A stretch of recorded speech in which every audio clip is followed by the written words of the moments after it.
আমার বিয়ের ২ বছর হতে চলছে। আমার স্বামী একজন প্রবাসী। আমার স্বামীর সাথে আর আমার সাথে অনেক ভালো সম্পর্ক ছিল। বলতে পারেন একজন আদর্শ স্বামীর ভিতরে যা যা গুণ থাকা দরকার সব গুণগুলোই আমার স্বামীর ভিতরে ছিল। আমার ভালো লাগা, খারাপ লাগা, আমি কোনটা করলে খুশি হব, প্রবাসের মাটিতে থেকে আমার প্রবাসী স্বামী সবসময় আমাকে খুশি রাখার চেষ্টা করতেন। ২ দিন আগে আমার বার্থডে ছিল। এক ভাইয়ের মাধ্যমে ফুল কেক দিয়ে, আমি জানতাম না, আমাকে সারপ্রাইজ করেছে। এটা দেখার পর থেকে আমার ননদ আর আমার শাশুড়ি মুখটা কালো করে রেখেছে। ২ দিন আমার সঙ্গে কথা বলেনি। বলে রাখা ভালো, আমার ননদ ৫ বছর ধরে তার ২ মেয়েকে নিয়ে আমার শ্বশুর বাড়িতেই আছে। আমার স্বামী আমাকে এত ভালোবাসে কেন, এটাই আমার ননদ সহ্য করতে পারে না। আমার ননদ তো কোনো কাজকাম করে না, চুন থেকে পান খসলে আমাকে কথা শোনাতে ছাড়ে না। আমার শাশুড়ি আগে বেশি কিছু বলতো না, তবে আমার ননদের সাথে সুর মিলে এখন আমার শাশুড়ি মা আমাকে কথা শোনায়। আমার ননদের মেয়েদের দেখাশোনা, কাপড় চোপড় ধোয়া, আমার ননদের কাপড় চোপড় ধোয়া, আরও বাকির বাড়ির কাজ, সব কাজই আমাকে করতে হয়। বাড়ির বউ আমি কাজ করবো, এটাই স্বাভাবিক। তবে আমার ননদের বাচ্চা কাচ্চার কাপড় চোপড় ধোয়া, আমার ননদের কাপড় চোপড় ধোয়া, এটা কিন্তু আমার দায়িত্বের ভিতরে পড়ে না। তবে আমার স্বামী আমার হয়ে মাঝে মাঝেই আমার শাশুড়িকে অনেক কিছু বলে। ভিডিও ফোন দিলে যখন দেখে আমি কথা বলতে পারি না, অনেক ব্যস্ত, তখনই আমার স্বামী বলে, তোমাদের কাজগুলো তোমরা করবা, ওই বাড়ির কাজকাম করবে। আর তোমার মেয়ে কি করে, তার ২ মেয়ের দেখাশোনা করতে পারে না? এগুলোকে আমার বউয়ের বাচ্চা যে আমার বউ দেখাশোনা করবে?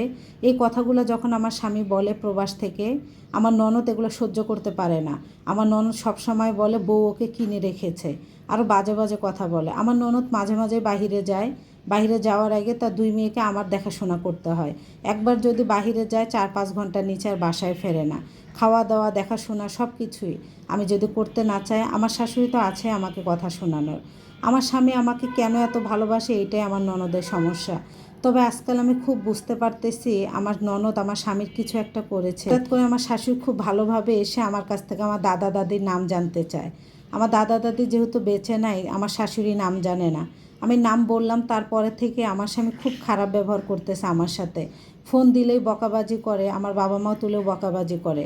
আমাদের ঝগড়াটা এমন পর্যায়ে যায় যে সে আমাকে ১০০ বার বলে ফোন দিয়ে যে আমাকে ছেড়ে দেবে। আমি বেশ বুঝতে পারতেছি যে আমার স্বামীকে জাদুটোনা করেছে। কারণ এর আগে আমার ননদ এরকম করেছিল আমার স্বামীকে, আমাকে বেশি ভালোবাসে বলে। আমার স্বামী খুব খারাপ ব্যবহার করেছিল ২-৩ মাস। যখন ওইটা প্রভাব কেটে যায়, সে আবার আগের মতো নর্মাল হয়ে যায়। তখন আমার স্বামী নিজেই বলতো, আমার যে কী হয়েছিল আমি নিজেই বুঝতে পারিনি, তোমার সাথে এত খারাপ ব্যবহার কেন করেছি। আমি আমার স্বামীকে কখনোই এত কিছু বলিনি, তবে গতকালকে একটু খালি বলেছিলাম। আমি শুধু এতটুকু বলেছিলাম যে ওরা কি ওদের কাপড় চোপড়টা নিজে ধুইতে পারে না? এর আগে ২ দিন আগে নাকি আমার স্বামী, আমি জানতাম না, আমার ননদকে অনেক বকাবাজি করেছে কাজকাম নিয়ে, কাজকাম করে না কেন, ওর মেয়ের দেখাশোনা ও করে না কেন, এজন্য আরও আমার ননদ অনেক ক্ষিপ্ত হয়ে আমার স্বামীকে আবার জাদুটোনা করেছে। এত খারাপ ব্যবহার করতেছে আমার স্বামী যেদিন থেকে আমার শাশুড়ি আমার দাদা দাদির নাম নিয়েছে। কারণ আমি জানি আমার ননদ শ্বশুর শাশুড়ি তার স্বামীকে এগুলা করে, তার এগুলোর খুব অভ্যেস আছে। আমার শাশুড়ি প্রথম প্রথম অনেক ভালো ব্যবহার করেছে, আর এখন আমার ননদ যা বলে তাই শোনে। আমার ননদে আমার শাশুড়িকে খারাপ পথে পরিচালনা করাচ্ছে।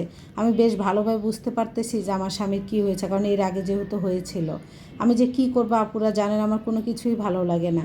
আমার এটা ভাবতেই কষ্ট হয় যে আপন মা বোন হয়ে ভাই বউয়ের সুখ দেখে এমন করতে পারে। আমার ননদ আর শাশুড়িকে না দেখলে কখনোই বুঝতে পারতাম না। তবে তারা আমাকে সংসার ছেড়ে যেতে বাধ্য করতেছে, আমি কখনোই ছেড়ে যাব না। কারণ আমি জানি আমার স্বামী কেমন।